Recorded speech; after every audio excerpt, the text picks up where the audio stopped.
혹시 손이나 발이 저리거나 찌릿한 느낌이 든 적이 있나요? 이런 증상을 이상감각, 저림증이라고 하는데 비타민 B12 결핍과 관련이 있을 수 있습니다. 뿐만 아니라 피로나 무기력, 피부가 하얘지고 황달이 생기거나 어지러움이나 호흡곤란, 잦은 구내염과 설염 등도 비타민 B12 부족으로 인해 나타날 수 있는 증상입니다. 비타민 B12 부족, 왜 우리에게 이런 현상이 일어날까요? 비타민 B12, 코발라민은 우리 몸에서 매우 중요한 역할을 하는 필수 영양소입니다.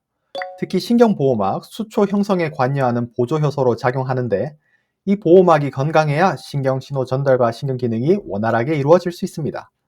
그렇기 때문에 비타민 B12가 부족하면 다양한 신경정신질환과 연결될 수도 있습니다. 그럼 어떻게 이 비타민 B12, 코발라민의 결핍은 어떻게 측정할까요? 일반적으로 혈액검사를 통해 비타민 B12를 측정하는데요. 이는 생각보다 상당히 부정확한 방법입니다. 왜냐하면 B12는 그렇게 민감하게 측정되지 못하는 물질이기 때문입니다. 실제로 비타민 B12보다 이것이 관여하는 부산물인 호모시스테인과 메틸말론산을 측정하는데요.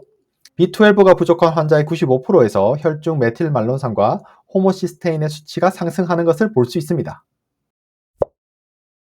비타민 B12가 부족하면 무엇이 문제가 될까요? 그것은 두 가지 물질을 보면 알 수 있습니다. 비타민 B12는 원래 다음과 같은 두 가지 중요한 효소의 조효소 역할을 합니다.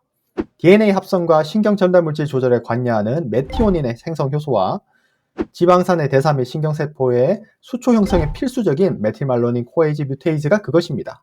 이름부터 참 어렵지요. 이 중요한 효소들이 비타민 B12가 부족하면 잘 작동하지 못하는데요. 그 여파로 메틸말론산, MMA와 호모시스테인이 체내에 축적되게 되는 것입니다. 이 물질이 쌓이면 신경 손상 및 심혈관 질환 위험이 증가할 수 있습니다. 따라서 B12 결핍을 정확하게 진단하려면 혈중 코발라민 수치뿐만 아니라 메틸말론산과 호모시스테인의 수치를 함께 확인하는 것이 더 정확할 수 있습니다. 호모시스테인은 단백질 대사 과정에서 일시적으로 생성되는 아미노산의 한 종류입니다.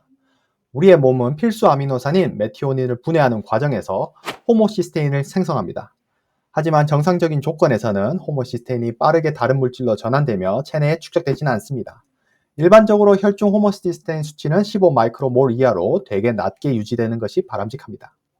비타민 B12가 부족하면 호모시스테인의 대사가 제대로 이루어지지 않고 혈중 호모시스테인 수치가 정상 범위를 초과하게 되는 것입니다. 이로 인해 다양한 건강 물체가 발생할 수 있는데 특히 심혈관 질환과 신경 손상이 가장 큰 위험 요인으로 작용합니다. 먼저 심장과 혈관에 미치는 영향이 있습니다. 호모시스테인의 수치가 높아지면 혈관 손상과 염증 반응이 촉진됩니다. 이로 인해 다음과 같은 위험이 증가될 수 있는데요. 동맥경화, 혈관이 좁아지고 탄력을 잃는 것이 발생합니다. 또한 혈전이 혈관을 막아 심장마비나 뇌졸중의 위험이 증가될 수 있습니다. 혈류장애로 인해 심혈관 질환이 발생할 수 있습니다. 또한 혈관이 손상되면서 혈압 자체가 상승할 수 있습니다. 기억력 저하부터 신경병증까지 다양한 신경계 손상도 가능한데요. 비타민 B12의 결핍이 지속되면 호모시스테인과 메틸말론산 수치가 증가하여 산화 스트레스를 유발하기 때문입니다. 이는 뇌 기능의 저하와 신경계 손상으로 이어질 수 있습니다. 특히 기억력 저하와 인지 기능이 감소되는데 알츠하이머병이나 치매 위험이 증가하는 작용입니다. 우울증이나 불안함도 느낄 수 있는데요. 이는 신경 전달 물질의 균형이 무너졌기 때문입니다. 손발이 저리거나 근육이 약화되는 신경 손상의 대표적인 증상이 나타날 수 있고요. 또한 신경세포를 보호하는 수초가 손상되면서 탈수초화 반응이 일어나기 때문에 우리의 신경이 제대로 된 작용을 하지 못하게 됩니다. 특히 혈중 메틸말론산, MMA 수치가 높아지면 이 상태가 오랜 기간 방치되면 신경 손상이 점점 악화되며 결국 영구적인 신경 손상으로 이어질 수 있습니다. 또한 빈혈이 있습니다. 대형 적혈구 빈혈인데요. 비타민 B12는 골수에서 적혈구를 생성하는 데 필수적인 DNA 복제 과정에 관여합니다. 부족할 경우 세포 균열이 원활하지 않아 크지만 미성숙한 적혈구, 거대 적아구가 생성되게 됩니다. 이런 비정상적으로 큰 적혈구는 산소를 제대로 운반하지 못하는 덩치만 큰 친구인데요. 산소 공급이 부족하여 피로감이나 무기력이 느껴지고 창백한 피부, 황달 등의 대표적인 빈혈 증상이 나타나게 됩니다. 이는 비정상적인 적혈구가 빨리 파괴되면서 나타나는 현상입니다. 비타민 B12의 부족 자체는 큰 염려거리가 아닙니다.